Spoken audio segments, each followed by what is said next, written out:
Chapitre 2. Humanisme, réforme et conflits religieux. Ce chapitre prend place à la fin du XVe siècle et au XVIe siècle. C'est une période de profond bouleversement intellectuel et artistique. La base de ce changement se résume avec un mot, l'humanisme, la base du renouveau intellectuel.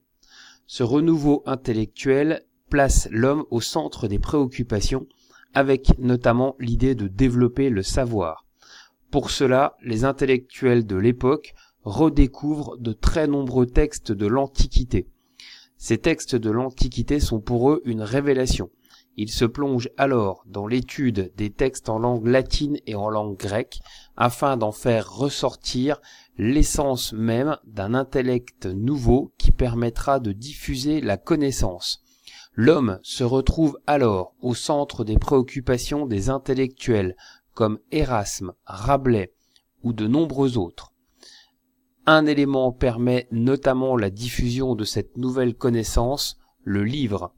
L'imprimerie, avec notamment l'invention des caractères mobiles pour imprimerie inventée par Gutenberg vers 1450, permet la diffusion majeure des œuvres écrites et une accélération constante de cette diffusion. On observe alors sur cette carte l'existence de 4 grands foyers, berceaux de cet humanisme et de cette renaissance intellectuelle. En tout premier lieu, l'Italie, puis la renaissance flamande, la française et la renaissance allemande. Les échanges intellectuels se multiplient, les centres d'imprimerie se multiplient également.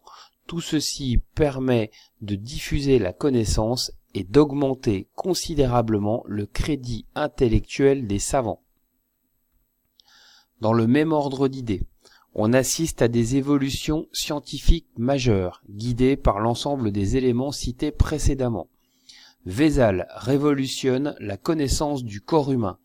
Pour cela, il va disséquer les corps, les observer, fonder tout un principe lié à l'expérience. Une autre découverte révolutionne le monde intellectuel, même si elle va rester confidentielle au début. Il s'agit de la révolution copernicienne. Copernic, savant polonais, en 1543, met en évidence la logique non plus de l'ethnocentrisme, c'est-à-dire de la Terre située au centre de l'univers comme l'affirme la doctrine religieuse, mais affirme l'héliocentrisme, c'est-à-dire le Soleil comme centre de l'univers, avec la Terre tournant autour de celui-ci et tournant sur elle-même, montant ainsi la logique du jour et de la nuit. Après ces bouleversements intellectuels, ou en même temps, on observe des bouleversements artistiques.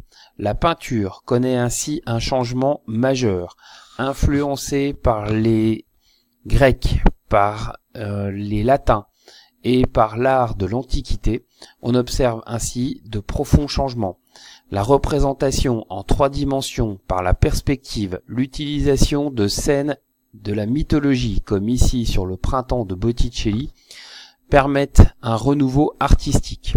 La Joconde, peinte par Léonard de Vinci, met en avant le trouble de cette époque et l'immense qualité de représentation des visages et des détails du corps humain.